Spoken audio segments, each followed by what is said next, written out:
Hallo, schön, dass Sie wieder dabei sind. Mein Name ist Aline und ich möchte Ihnen nun 2 spannende Tools auf Alango zeigen.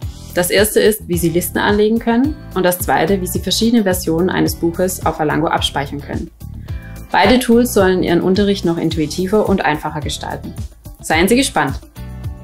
Wir befinden uns in der digitalen Ausgabe in Alango und nutzen die Werkzeugleiste. Sie können Ihre Arbeitsstände speichern, auch in verschiedenen Versionen.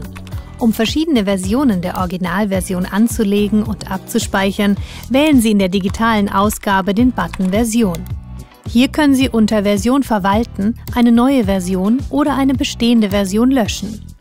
Die unbearbeitete Originalversion bleibt dabei immer erhalten und kann jederzeit aufgerufen werden. Durch diese Funktion haben Sie beispielsweise die Möglichkeit, für verschiedene Kurse verschiedene Versionen eines Buches anzulegen. Schauen wir uns nun die Listenfunktion näher an. In einer Liste können alle Inhalte gespeichert werden, die auf Alango zu finden sind. Dazu zählen auch die Mediendateien aus dem digitalen Unterrichtsplus. Ausgenommen ist das Unterrichtshandbuch. Zusätzlich können eigene Listeneinträge erstellt werden, die Text und/oder Verlinkungen enthalten. Weiterhin können Sie selbst erstellte Dokumente in eine Cloud laden und die Verlinkung in einer Liste speichern. Wenn Sie eine Liste anlegen möchten, klicken Sie im Hauptmenü auf den Button Meine Listen und wählen Sie dort den Button Neue Liste. Vergeben Sie einen Listennamen und speichern Sie die Liste ab. Über die Funktion Erster Eintrag können nun Links in der Liste angelegt werden.